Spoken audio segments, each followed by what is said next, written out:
yelling at me is not okay. Nope. And, I drew a very hard line in the sand and got called a narcissist. So. And it's hard to draw a hard line in the sand. Well, So be a narcissist. That's fine. Thank you, Meg. Hi, Bob. It's hard too when it's your family. Yeah, that is true. Yeah. It's very hard when it's your family to draw that definitive line. Yeah. That's true, but sometimes your family encourages you to do so. Yeah. And Good point.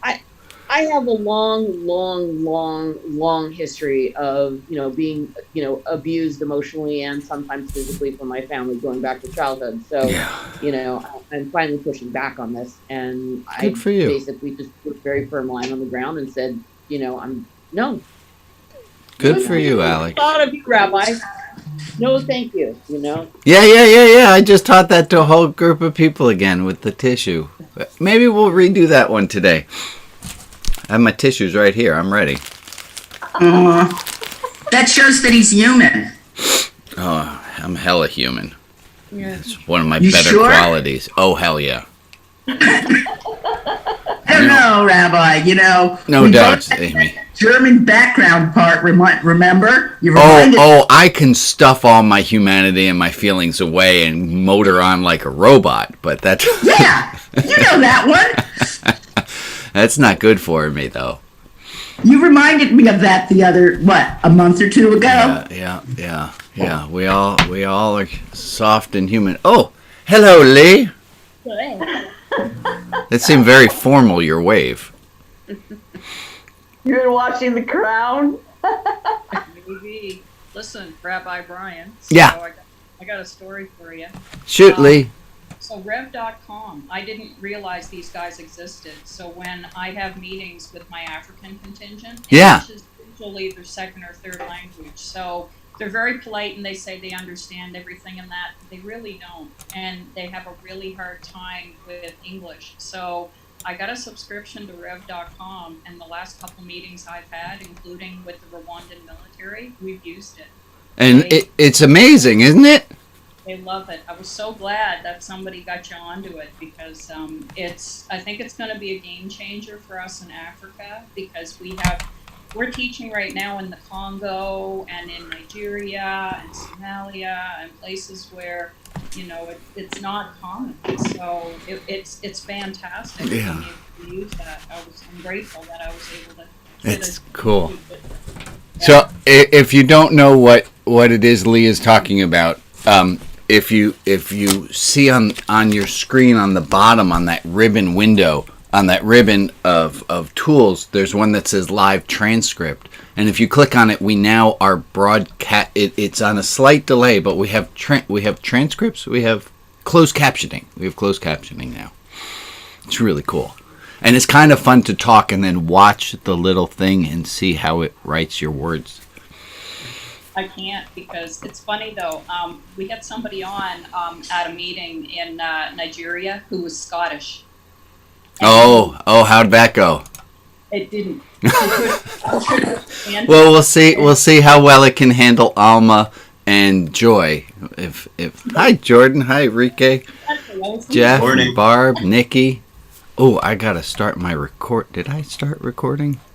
I do this button here. I go. Oh no, we are broadcasting. No, this is all good. Hi. Oh, all right, gang. I have a question for us to contemplate while we're sitting here. I think here we go. Here's the question that's on my mind right now. What is keeping you from being content? That's a good question, isn't it? Good question. Oh, look, we have Emily live in person. Yay! Emily. Hi, Emily. Emily, you scared the poop out of us. You kind of did. Yeah, you kind of did. Yeah, you're not in the hospital. We can tell that right now. We can't hear you though. I'm not quite up to snuff. Okay, you take it easy today, Emily. Well, we're so glad to see that you're here. That's wonderful. All right. And hi to Gillian and Sean and Jim and everyone else who's joining, and welcome to the people who are out there in Facebook land. Oh, we're just at 8 o'clock, so this is one of my favorite times when people just start joining up. Alex, you are co-host of the... I'm admitting people right now. Thank you. I always feel like it says there are people in the waiting room, and I say, I admit that there are people in the waiting room. Yeah, sometimes like at the beginning phase of the session, people are showing up faster than I can click on them. It takes me a second to get them on. Oh, good. I'm on it. And Miriam, is that your real background, or are you faking us out there? This is where I am right now in Spain. That's your finca. That's my campo. That's my finca. Okay, yeah. We are all going to just pretend that is a fake background behind you to keep us from having horrible jealousy. Emily. Oh, hey, Carol, go ahead, say that again, would you? All I said was Emily. Yeah, Emily's here. She's not up to full snuff. So, if she's slow on the uptake, we're just so glad that she's here. Good. Well, welcome everyone. Welcome. We are showing up here to the Saturday service.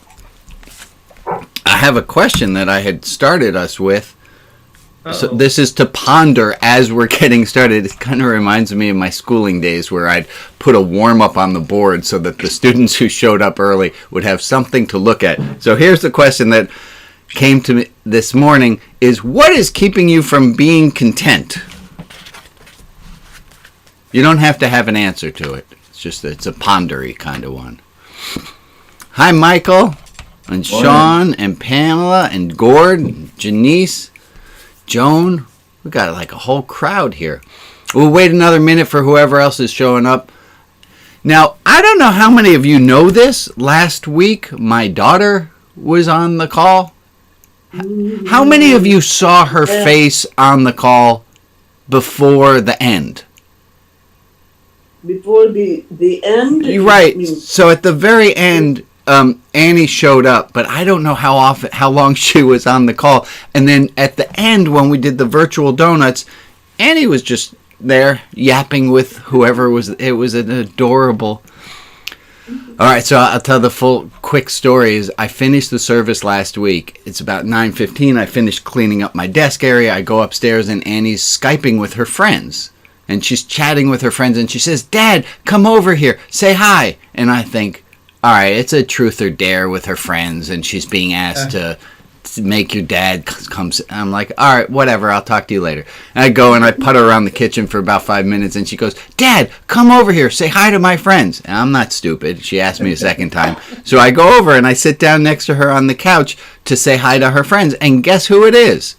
It's all of you people doing the virtual donuts. And my sweet Annie was just hanging out and having a great time, and thank you all for hanging with her. She's sleeping right now, so I know she's not on the call yet. It was wonderful. I thank you, Bob. Really thank you for saying. So let me get us begun. We're a few minutes into 8 o'clock, and I'm gonna do this, and I'm gonna say hello. And welcome. This is the Saturday service. Today is, someone give me the date. 19. Saturday service. And today is the 19th of December. We have to remind ourselves these things.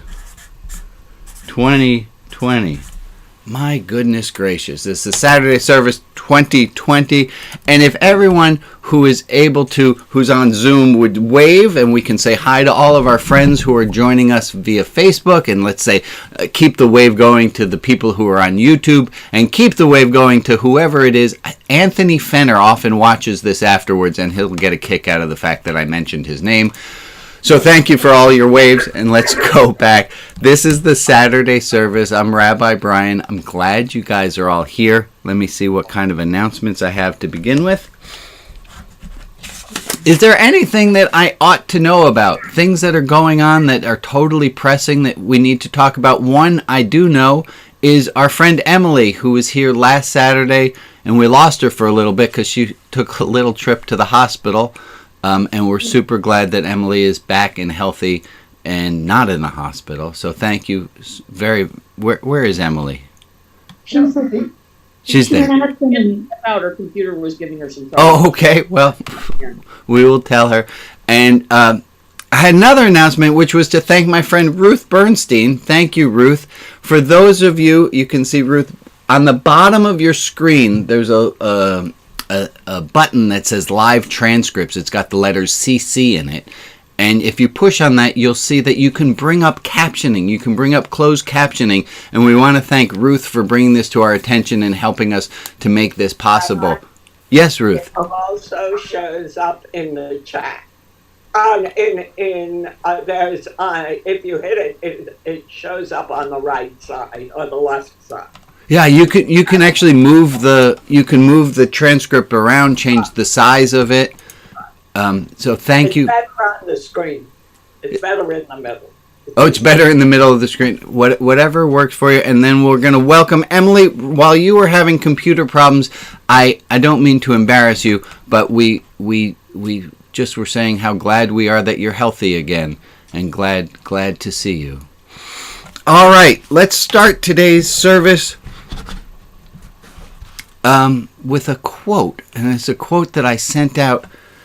And I think this one is just, it's a heavy quote. It's a deep quote. You know what we're going to do before we do the deep quotes? We're going to do, Alex, would you spotlight me for a second? I'm going to just add two little funnies for us. Here's one. It says, someday you'll be able to hold one of these in the palm of your hand while you poop. Okay, let me catch you later. And then here's another one that I quite enjoyed. Very good. Now go out there and convince others. All right. So today we're going to start with a quote from Rumi, and I sent out the beginning of this quote. in the announcement for today's service. Oh, and then somebody please remind me that we have to do announcements after this quote, but I'm so excited to hit this quote. I'm going to read it aloud. If you want to just listen to it, you can, or you can read along with me.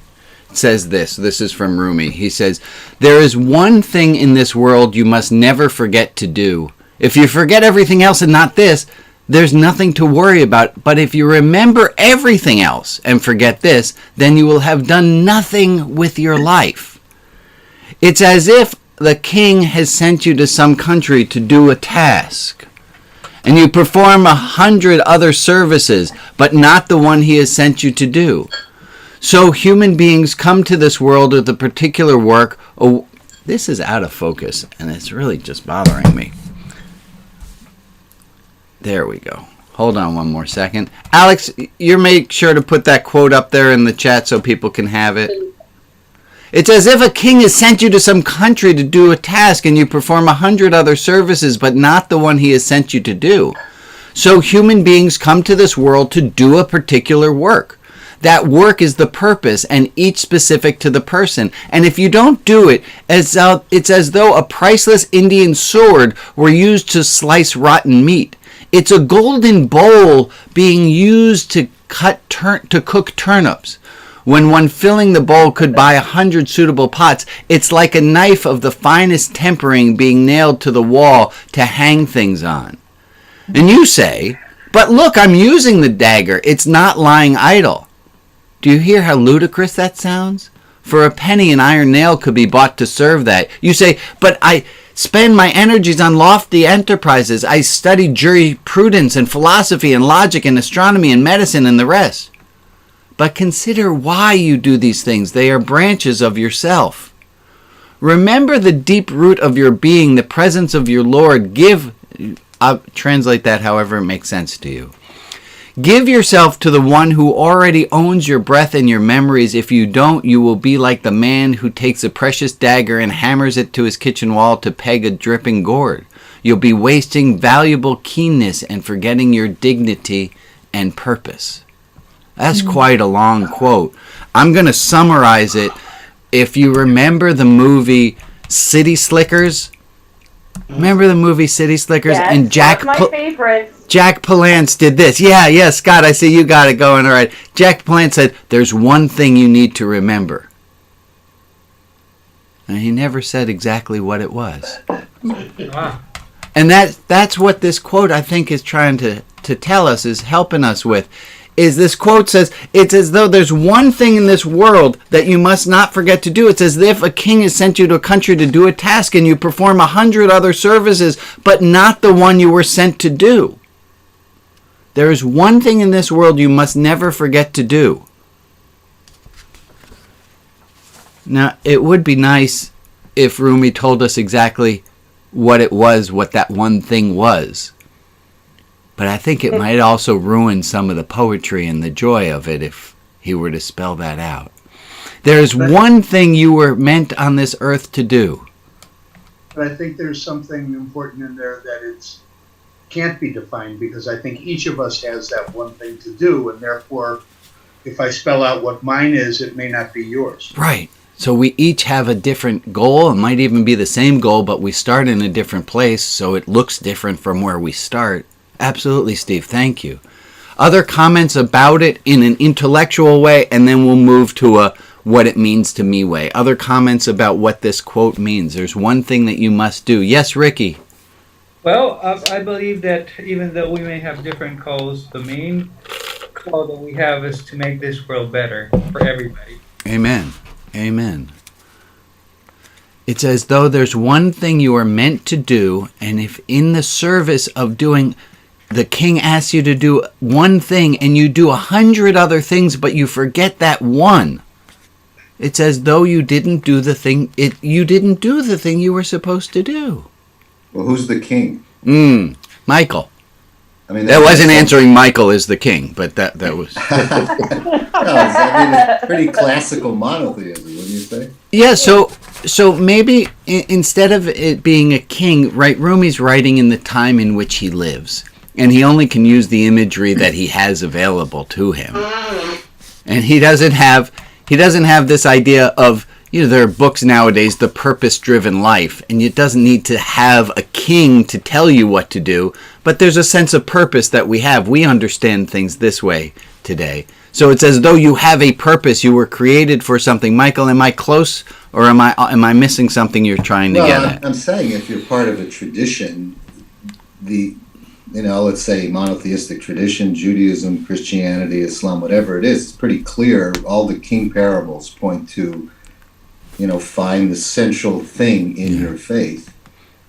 It's tried and true, and just submit to it. Accept it. Oh, that sounds easy. Hey guys, I have a great idea. Let's just all do the thing we're supposed to do. No. Wait a moment. Maybe it is that easy. Maybe. Yeah, Betsy. Okay, I have a short poem by William Stafford that says a very similar thing. Could I read it? I go for it, Betsy. It's called The Way It Is. There's a thread you follow. It goes among things that change, but it doesn't change. People wonder about what you are pursuing. You have to explain about the thread, but it is hard for others to see. While you hold it, you can't get lost. Tragedies happen, people get hurt or die, and you suffer and get old. Nothing you do can stop time's unfolding. You don't ever let go of the thread. I love it. Thank you. I can't believe you had that at your fingertips. Michael Burrows, you have your hand up. Talk to us. The quote says the one thing. The one thing he says is remember the deep root of your being, the presence of your Lord, whoever that is to you. Yes. And give yourself to the one who already owns your breath and moments. That's the one thing. That's still the one. Vague, but it's there. It is there at the end. Yes, Hannah. Thank you, Michael. I think that this is reminding me a lot of that quote that we talked about 2 weeks ago. Okay. About pleasure versus, filling yourself with pleasure versus filling yourself with meaning. Yeah, Yeah, we said that if a person can't find meaning in their life, they fill themselves with pleasure. And help me understand that. What's that have to do in this quote here, Hannah? That if I can't fill myself with meaning, I'm going to fill myself with pleasure. What's that have to do with a king sends me on a mission and I don't do that one thing that the king says? Because if the king, in this case, if the God of your understanding, or even if the king is a wise person, we'll just call the king wise in this case, is sending you to do a task and you're like, that task is hard, so I'm going to do all the other tasks. Yeah. That are way easier, and they don't mean, maybe not mean as much, but they're not as important or they're not as relevant. They're rather frivolous at times. They fulfill, but only for a moment. So then you're just avoiding the thing that is actually, that is important, that you actually have to do. Okay, I'm gonna push us here now. We've talked intellectually. That was good. We all have thoughts about who the king is, what the task is. I'm gonna challenge us. Can we now go to first person singular statements? I. What this means to me is that I ought to be blank and not being blank.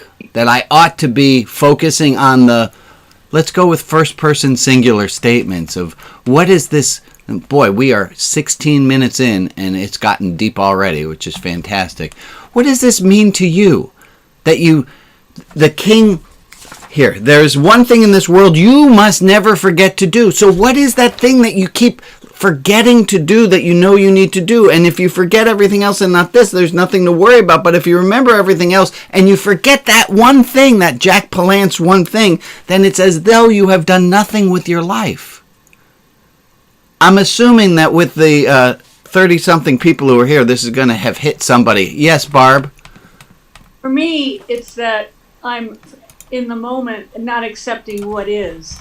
And so then I might do what Hannah just said, which is look for other things to distract myself. And so I miss the thing. And there's a lot of words that can go into that. And for you, can you give us a little, what is that thing that you know you're supposed to be doing, but you're not doing? This morning I came up with acceptance, hope, and love. Those were the first things that came to me. Amen. I underline everything with that. Amen. And the rest of it falls into place. Someone else, what does this quote mean to you? How does this affect you in your life?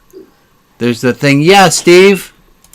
Well, it reminds me of when I'm sent to the grocery store to buy something. Yes. And I come home with 3 bags of stuff we need, but I forgot the thing I went to get.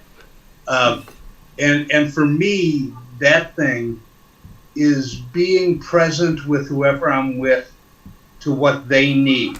Amen. I'm more there for what I want to give them than necessarily for what they need. And I have to pay attention and be especially present to be able to meet their needs, not mine. Show of hands for how many of us is one of the answers being present to the people right in front of our face. This is one of the tasks that we have been tasked. It looks like almost everyone there. Okay, fantastic. Thank you. Not necessarily to take care of them. Oh, for the win, Caroline Clausen-Williams. That's fantastic. Not necessarily to be codependent and do what it is they want us to do, but to be present to them. Be present and somehow be there so that whatever they need to do, they're empowered to do just because of our presence. Not because of what we're telling them or what we think they should do or think or whatever. But it's simply presence with presence. P-R-E-S-E-N-C-E. Present with presence. I love that. All right. I'm going. Yes, Michael, and then I got some announcements, and then I have an activity. I like where this is going, but it assumes that we have a core. It assumes that we're settled into, in other words, we can't avoid what we're here do. I don't think we're just here to help our neighbor. But so what I said was that one of the things we need to do is to be present. That one of the tasks that the King has sent us to do, one of the tasks that it is for our life, is to be present to whoever is in front of us, to be present to reality. Present, yeah, okay. To life. To life. To self, to other. Yeah. Yeah, to our own house. To be present, not to be watching The Crown distractedly all the time. It's a good show, though. A few announcements. I want to thank Joe, who's making sure that the chat stays on the rails. Thank Alex, who's always here making sure that technology doesn't fail me too badly. Thank Lee, who's taking some notes, and they're always somewhat hilarious. There are parts of them that are hilarious. If I say somewhat hilarious, it sounds like it's not funny. Her notes are wonderful. And to thank everyone who's here. And thank you for showing up to this Saturday service. I appreciate it. And I know the people who are in the Zoom service appreciate you being here too, because it makes for a community. Anything else we want to add in to what it is that the King has sent us to do besides be present? And I'm sorry for the patriarchal language of King. I ought to have switched that out in the wording. So it's as though a monarch has sent us to do something, and we're not necessarily doing it. Being present is one. Anything else we want to add? I'm going to move us to a Well, can I just say one thing? Do it. Very. The metaphor, the image of the king is interesting because it suggests: are we here because we want to be here, or are we here on this planet without, what's the word? The opposite of exercising our free will. Did we choose our parents, or did this happen accidentally? I don't have an answer for that one. So hold on, I got a little bit of extra sound coming off on somebody's microphone right now. Here's what I want us to do, speaking of being present to each other. I was thinking, I have my outline here. I was thinking about my friend Emily, who's here, our friend Emily, who's here. Emily's friend contacted some of us, said that she had to take a trip to the hospital and that she's well, and thought about how connected in and how being part of a group, even if it's an internet-based group, can help us feel like we're not alone. And how wonderful it is to know that there's other people. And Emily, you knew that people were checking in on you. And what a wonderful feeling it is to know that you're being checked in upon. So in keeping with that, we're going to try something in keeping with this idea of, hold on, I got to get my breakout rooms ready. We are going to be going to breakout rooms in a moment. There we go. And there are going to be 2 people in your breakout room. So that's going to be you and somebody else. And what I'd like us to do in the breakout rooms is to figure out... Let me go backwards for a second before we do that. I had... my friend Jill is my accountability buddy. She sends me a gratitude list at night. I send her my gratitude list at night. And it's always lovely to know that even that somebody's looking out. Somebody's reading what it is that I write, even if it's just a short entry. And I always write back to her, I read what you wrote, or thank you for that, or I enjoyed the sunset also, or just something to let her know that I read what she wrote, and she writes back something to me as well. I want us all to have a randomly assigned accountability buddy from this group. And here's what I want you to do. That in some time between this week and next week, between now and Christmas, let's say, I want you to check in with your accountability buddy. And it's not accountability like you have to do a task, but I just want everyone to be able to have some random person.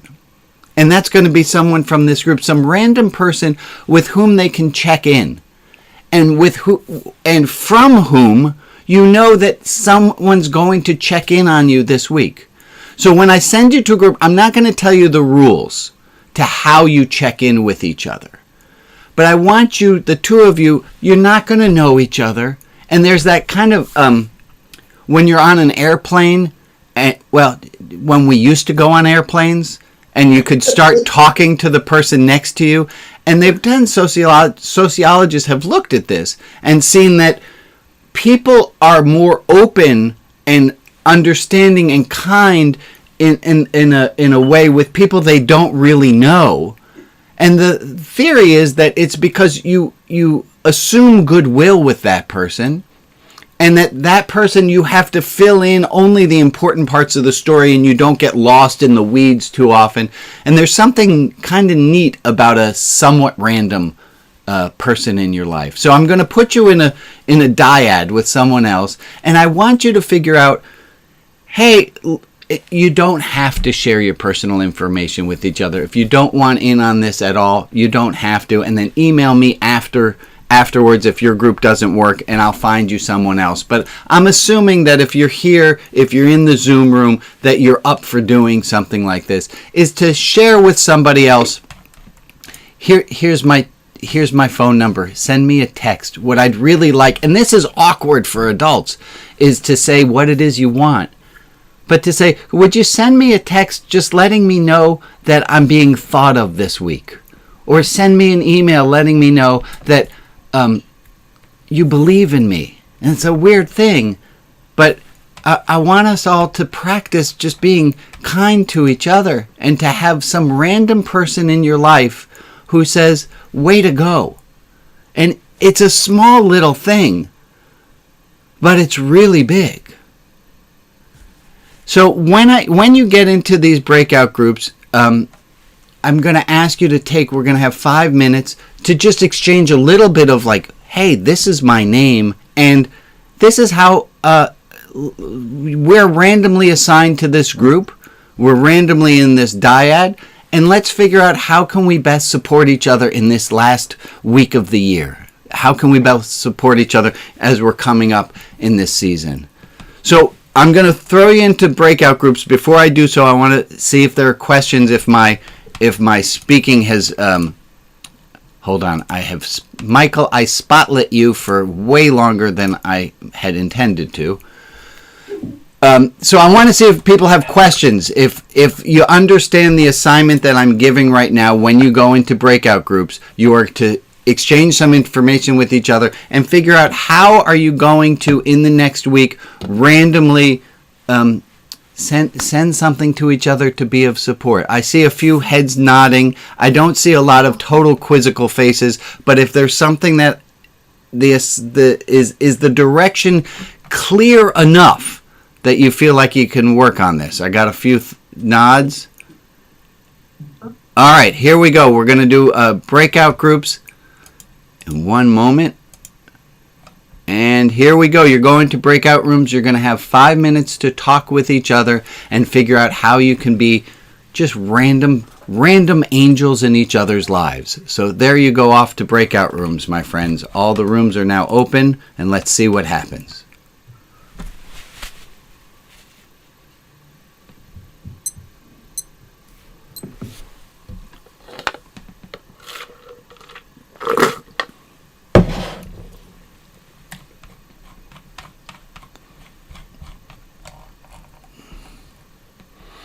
Miriam, you did not get to move there. You moved too.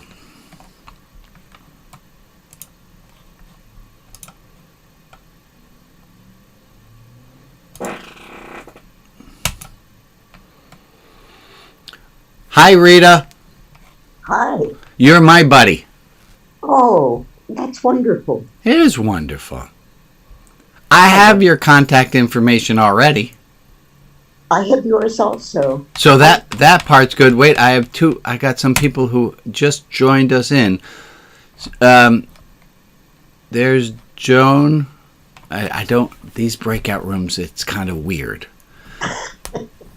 5 minutes is not very long. Well, I was actually going to give everyone 6. Oh, all right. That's much better. That's a 20% increase. Exactly. Joan and Oh, Annie Mayer. I lost my breakout room. No, you didn't. You found this one. Okay. Let's see what happened here, Joan. I couldn't get my mic to work. Well, we hear you just fine. And so, Rita and Joan, I'm going to put you guys together in this own little room. And Rita, I'll still follow up with you. Okay. I like that. Well, I lost a gentleman. I don't know who I lost, but I'm looking through them, and I don't see any one-person rooms. You know, I've had that problem over the years. Oh, I see. Michael Burrows. There we go. So here, I'm going to move you. I'm going to try to move you back to that one there. Hold on, Joan. I got you. Okay, thank you. You are going back to room 12. Assigned. Yes, I was room 12. There you go. You're going, my friend. Okay. And Rita? Yes, dear. My daughter is that other person who's on the screen right now. Hi, Annie. Oh, I missed her. I did too. Oh, look, there she is. Hi, cutie. Annie, that's Rita. Hi, Annie. Hi. Hi.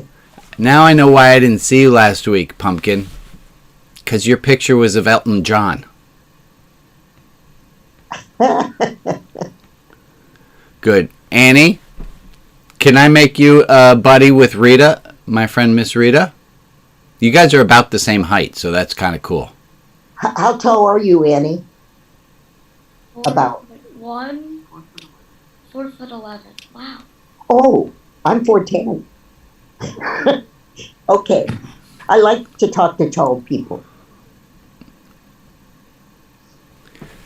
So Annie and Rita, I will provide Annie with Rita with your contact information, and I'll let the two of you figure out how you want to.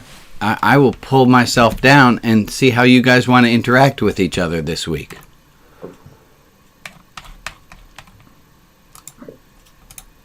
So I like talking to people on Zoom. Say that again? I like talking to people on Zoom. Oh, I do too. I even do plays on Zoom. Oh, really? Yeah. You'd be good in a play. Have you ever done any theater stuff? No, but I wanted to be in stagecraft. Yeah. Oh, you mean the technical part, or the painting, or the? You'd be cute on stage too, though. Thank you. So, how old are you? Sorry. You had to think about that. I'm 11. Okay, and I'm 80. Exactly. So we were meant for each other. Let me give. Well, I'm hoping your dad will give. Can you give me your contact info? And I'd love to just check in with you and make sure, and have you check in with me, because I've been alone since March. I've been with this rabbi. What was that again? I've been with this rabbi, so. He's a nice man. Yeah, here, I'll give you. Do you want me to? I don't text with like my I don't have a phone number, so I text with my iCloud number. Uh-huh. So I'll give you that. Or do you want my email? Well, I'm best on email. I'm still kind of back in 10 years ago when people did email instead of texting. And I'll give you mine. So should we put it on the chat? Yeah. Okay. I don't really know mine by heart, so I just have to go into my emails and copy it. Or I could send you an email. Yeah, and then, that's my email. Wait 1 minute. Let me just find my iPhone. Here it is. I really like your house. I love the window space. Oh, thank you. That was a deep forest up until last week. And then they came for fire safety, and now it's more like a park than a deep forest. Okay, tell me your email. Annie, I am fabulous at iCloud.com.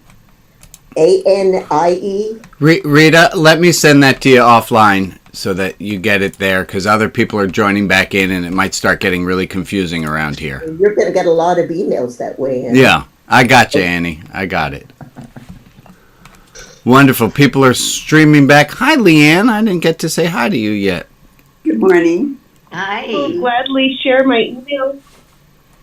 Okay, we got... Oh, really? Melissa? Okay. All right. Well, I am sure there are things that... I bet that worked at about this well, and that there were about this many problems with it as well. But No, it worked really good. Great. Everyone got a... If it didn't work to your satisfaction, please text me or put something in the chat, and we'll see how we can be of fixing that. I also know that for some people, share it. I'm built as an extrovert, and I sometimes forget that introverts don't love sharing everything with the entire world. So I apologize. I apologize if I put people in an uncomfortable situation. Okay. Questions or feedback from what we just did before we move on? I thought that was lovely. Okay. Yay. Lovely. It's amazing that you meet somebody who's new to you, and then you find out that you have so many things in common. Yeah. It's real. So I'll tell you something my friend Larry told me. He said that we were talking about Jesus and being loved and feeling loved, and Larry said to me, he said that the whole idea, Larry, if you don't know, my friend Larry, he's a retired Disciples of Christ minister and sociology professor, and he said that the love of Jesus is you could substitute any other person. Once you understand the idea of being loved for who you are and loving others for who they are, that Jesus is a placeholder for that. And once you understand that with Jesus, you could put any other person in the place of Jesus and just love them the same way and take in their love in the same way. And that's where I'm pushing for in this little exercise. Speaking of Larry, last week I asked the question because we had broadcast Larry and my conversation after we hung up. Remember, 2 weeks ago Larry was on the phone, and I had inadvertently continued to broadcast his and my phone call after the service had ended, not knowing that I was continuing to broadcast it. And I asked you guys if you thought that you might want to listen in on that phone call. And a bunch of people said, yeah, that would have been an interesting thing to listen to. Well, boy, do I have some good news for you. Huh. And surreptitiously, I had been recording phone calls of me and Larry for a while. And I did, a week ago, I said to him, Larry, I've been recording these phone calls because there's some brilliant stuff in them. Would you mind if I let people listen in? And he very magnanimously gave his blessing, and he said, Brian, if you think there's wisdom in anything that I said, I don't mind sharing anything I said to you with anyone else who would like to listen. So that being done, I've contacted a podcast producer who's editing and helping to make it sound not horrible, actually making it sound pretty cool. So look out for that. That will be happening at some time soon, and you'll get to listen to my chats with Larry as a podcast. So that's coming up soon. Other announcements to make. Alex, I had some other announcements to make. Oh, our friend James, he's having a birthday in one day. Tomorrow is his birthday. If you didn't get a card to our friend James, please still send him a card. He was not feeling well as of the last correspondence that we got from him, and we're really worried that it's a COVID infection. We don't know yet. And of course, because it's delayed in mail, we don't know where things are. So Alex, if you would put up James's address, so if anyone wants to send him a card, please no glitter and nothing glued down.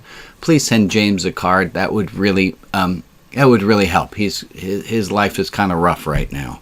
Can you send one of those pop-up cards? I would send something plain. I would just keep it as plain as possible. They get kind of gitchy. If anything's glued together, they're afraid that there might be something inside. So I'm afraid that a pop-up card might. They got their own rules, and I don't quite. I also had sent him something in one of those padded envelopes, and that was returned a month later. And then he had sent me a note that he gets a letter. Something was returned, and he wrote to me on the back of that. So no padded envelopes. I didn't know. Yeah, and Ruth Bernstein just found out another rule that you can't send him a book. Tell us what you found out, Ruth, would you? I sent James President Obama's book, and because I got a really good deal from Target, I bought half a dozen books, and I mailed James his copy, and Rabbi tells me, and they rejected it. They're sending it back to me. And I have to order the book on Amazon. Right. So I guess they figure nobody at Amazon can slip the book or whatever. So it's another one of those rules is he's not allowed to get any books from anywhere except for a major retail establishment. That's just yeah, and you can't this particular book. You can't send hardcovers. Oh. It's such an insight into the president's mind as well as his history. So I recommend it to everybody. Thank you, Ruth, and thank you for sending that to James as well. A few other announcements. I do have some. This for me is kind of fun. We have our Etsy item of the week. And as I've sent out an email about it, this is going to be starting up in January. If you've ever wanted to learn how to read Hebrew, this is a class for you. In 7 weeks, 7 sessions, about an hour each session. We have sessions on Sundays and sessions on Tuesdays. We'll be able to read all of the Hebrew alphabet. Not that you'll understand everything that you're reading, but you'll be able to read, which is a really cool thing to be able to do. So that's our Etsy item of the week. And then, because, oh no, wait, no, I just had it. Oh, ding, dang it. Well, the other thing you can see in the Etsy item of the week, if you go to the Etsy shop, and Alex, if you'd put the Etsy link up there, no, I did lose it. I just posted a whole bunch of stained glass nightlights that I've been making, and so those are on sale at the Etsy shop because it's very Etsy to have craft. That's so Etsy, Rabbi. I am very Etsy. It's handcrafted religious novelties and stained glass lights. When are we going to get your crocheted kippas? Yeah, please. We are not getting my crocheted kippas. Oh, man. We are going to encourage each of you to learn how to crochet. I did it and I can't do it well. Okay, there is one person on this entire Zoom, and that's my daughter. And I'll make her one, but the deal is, Annie, I'll make you a hat, but you gotta knit me a scarf first. Okay, well, that's unfair because I'm knitting a scarf for Mom. I think that's unfair.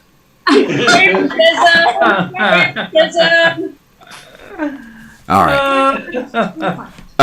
Let's see if there are other announcements. Meditation is continuing. Oh my gosh, there was a meditation last Monday.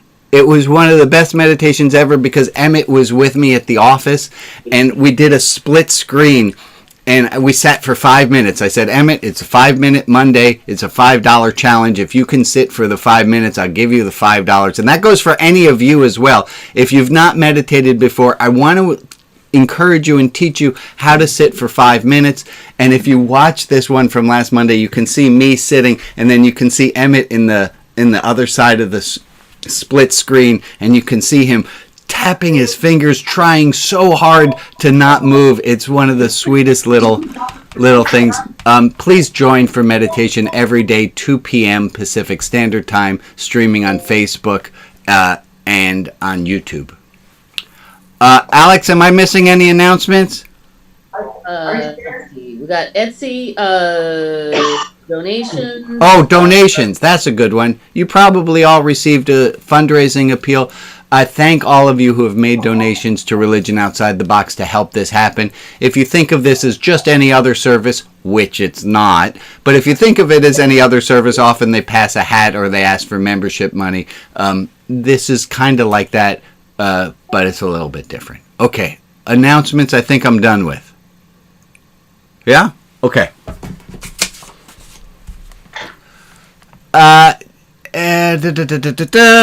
Here's a quote. Here's something I want us to ponder. Wait a second. There it is. Oh. What is keeping you from being content? The lack of a turquoise blue nightlight. It seems oddly specific, Alex. And if you knew that was the thing, you would have gotten yourself one by now. What is keeping you from being content? I want us to think about this, right? So we have a few thoughts about content. There's this classic Jewish question of who is rich? And the answer is whosoever is content with what they have, that person is rich. Who is rich? Whosoever is content with what they have. There's something my students taught me is that the richest people in the world are not the people who have the most, but they're the people who need the least. The people who are richest in the world aren't the people who have the most, but it's the people who need the least. Who is rich? People who are content with what they have. And there's another quote, it's kind of snarky. It goes like this. There are some people who are so poor that all they have is money. Right. Perfect. So that all being said, what is keeping you? I think this also ties back, we can link it back to the quote we had from Rumi. But what is it that keeps you from being content? It would seem to me that one of our greatest goals in life would be to figure out what is keeping us from being content and then becoming as content as we can with what it is we have. So what is it that's keeping you from being content?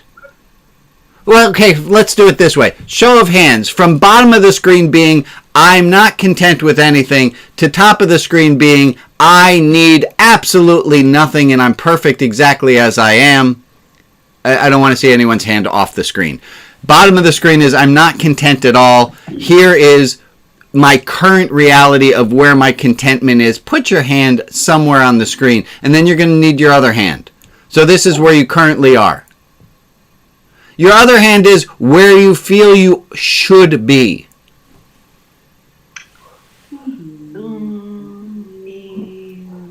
All right. And what's keeping your hands separate? What? COVID. COVID. What else is keeping us from being content at this moment? Thinking that there's something I'm missing. Like I'm looking for something that I don't even know what it is. Right? Thanks, Barb. Yeah. Rabbi, who says we're not already content?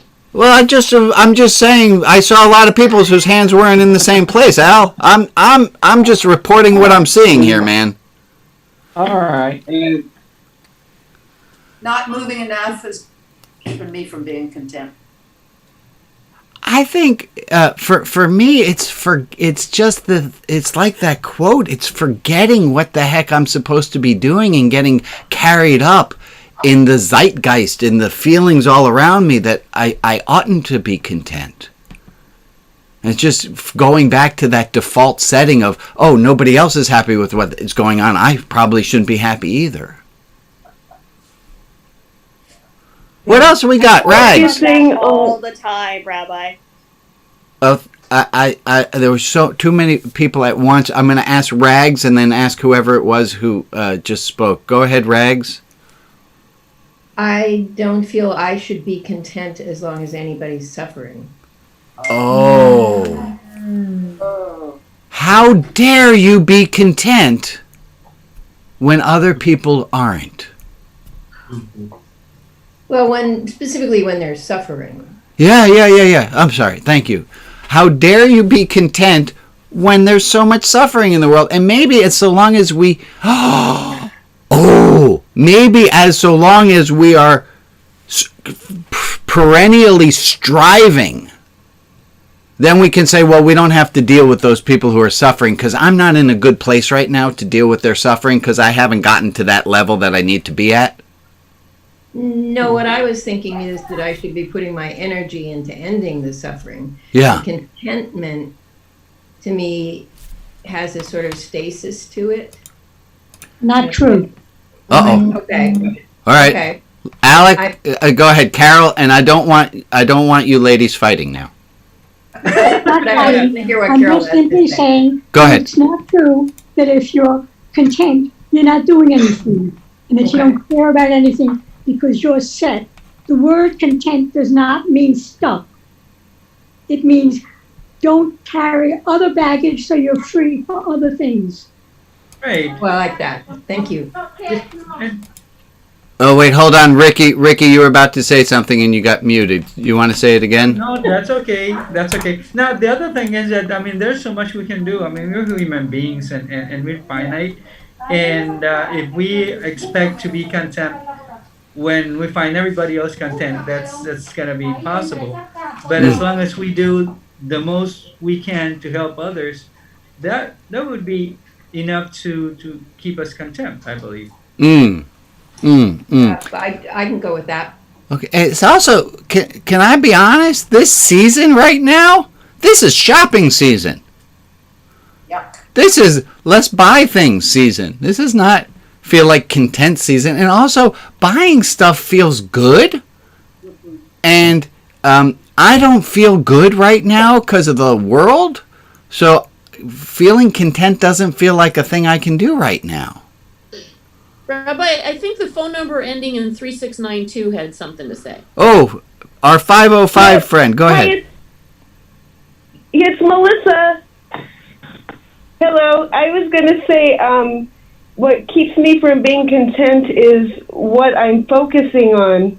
If I focus on the things that I don't like or the things that make me angry or like, for example, Christmas is not my favorite time of year. And so if I focus on the commercialism and the things that annoy me about this season, then I become discontent. But if I instead choose to meditate on what gives me joy and what I do like about it, making gifts for friends and family, and even things like little things like you only get eggnog this time of year, then that breeds contentment. I love it. I love it. Thank you, Melissa. I think the question comes down to this. Who is in charge of you being content or not? Gord. The answer is Gord. Was that what you were trying to get at, Gord? Go ahead. Exactly what I was trying to get at. No, I've got that burden of responsibility. So if I'm unhappy, it's on me. When I'm happy, I forget that it's on me too. But and then I can do that little spiral of guilt that I'm responsible for my own unhappiness. Right. Okay, so who has an idea of how we can put a stick in that wheel to keep that spiral from happening? So I realize that the thing that's keeping me from being content is me. Now, how do I keep from kicking my own ass? Be content about it. Oh, very meta, Rob. I love it.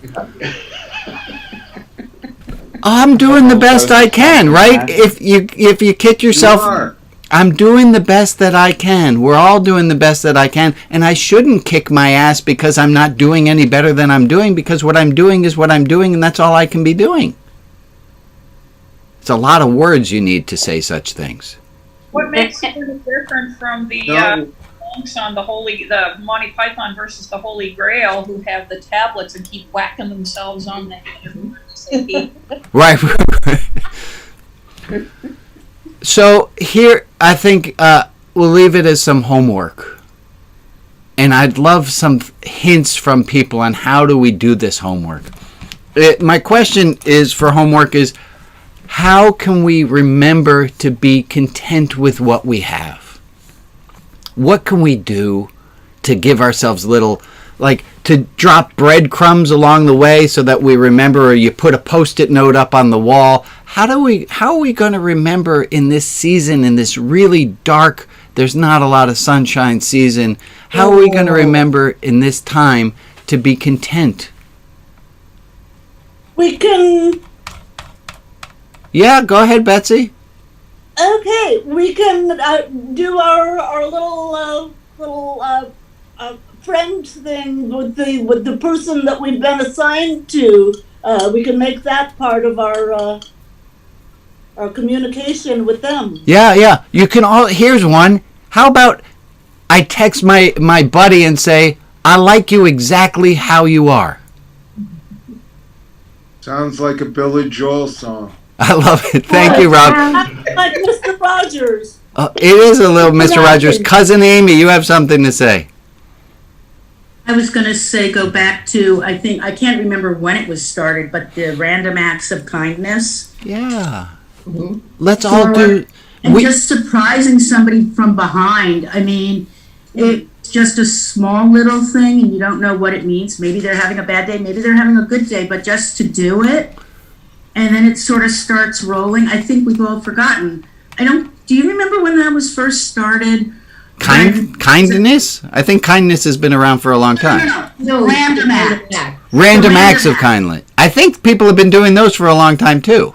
Yep. But it has stuck. As a phrase, yeah. That people have sort of stayed, and it was before COVID happened, but with COVID, it certainly has stopped. So I think there's a phrase in 12 steps, and it's appropriate here, and it says this: let it begin with me. Yeah. Let there be peace on earth. It's a prayer. It's a song, right? There's also a song, Let There Be Peace. We're not going to sing it because of COVID. And let it begin with me. COVID has nothing to do with it. Absolutely. So let it begin with me. And I think that's going to be our final note for today. Is the king has sent us, the monarch has sent us, we all have tasks to do.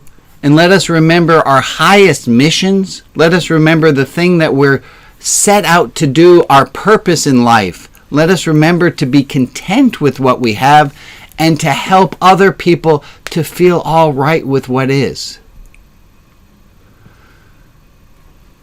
In about a minute or so, I'm going to log off and leave anyone who wants to hang out for virtual donut time to do so. Thank all of you for showing up today. And anyone have any last words we want to share out? Yeah, go ahead, Eileen. Rabbi, when you said about being content because I'm not doing what I'm supposed to be doing or should be doing, we've had sessions in the past where, I don't have to, or that's really a killer to contentment. But I get to, and just a decision and a choice. I love it. Go ahead, Sherry. Sherry, you have a no? No, that wasn't raising your hand. Okay. Go off, my little friends. Well, that sounds diminutive, but my dear friends. But go and be content. Go and help people in this world. And we're going to let everyone wave on off. I'm going to this time disconnect us from Facebook so we don't continue to broadcast after this. And we'll say goodbye. I'll see you all next week. And if you want to show up on Tuesday, this same exact Zoom link at 11 a.m. Pacific, that's when we do little office hours. I'll see you guys then. Bye-bye. Thank you. Bye. Thank you. Thank you, Rabbi. Thank you all.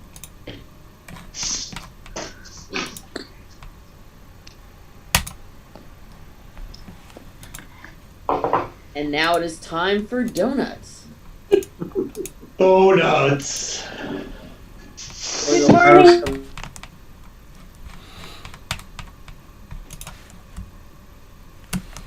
All right, that's the end. Oh, I think somebody texted me on... Did somebody put me a note here?